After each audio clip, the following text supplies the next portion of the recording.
সকাল থেকেই ভোট গ্রহণ ভালোই চলছে। দু একটা মেশিন খারাপ আছে, সেটা তো প্রশাসনের ব্যাপার, সেটা চেঞ্জ করে দেওয়া হচ্ছে। তাছাড়া এমনি সবই ভালো। মূল প্রতিদ্বন্দ্বী সৌমিত্র খা তিনি এখনো পর্যন্ত বেরোনি এবং তার বডি ল্যাঙ্গুয়েজ যেমন তিনি ভিক্টরি সাইন দেখাচ্ছেন। আমি বিষ্ণুপুর লোকসভার মানুষকে নিয়ে ইন্টারেস্টেড, আমি সুজাতা মণ্ডল, আমি নিজের কর্মকাণ্ড নিয়ে ইন্টারেস্টেড, কোনো পাগল ছাগলকে নিয়ে আমি ইন্টারেস্টেড নই, তাই তারকে নিয়ে উত্তর দেওয়ার মতন আমার সময় নেই। বিগত 10 বছর সাংসদ থেকেও, 5 বছর কেন্দ্রীয় সরকার বিজেপি সাংসদ থেকেও উনি এই বিষ্ণুপুর লোকসভার মানুষের জন্য কোনো কাজ করেননি, কোনো উন্নয়ন করেননি, মানুষের পাশে দাঁড়াননি।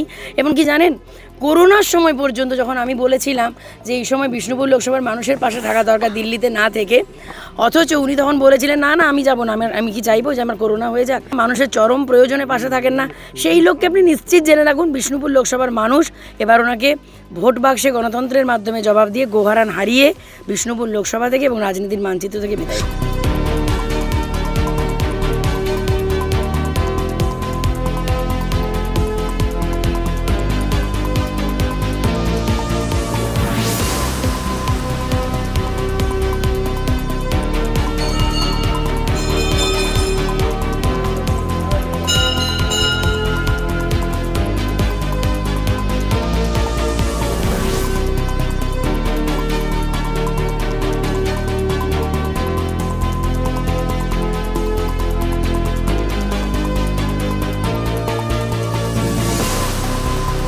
আমি এখন বিভিন্ন ভোট গ্রহণ কেন্দ্রে যাচ্ছি এবং নিজেও ভোট দেব।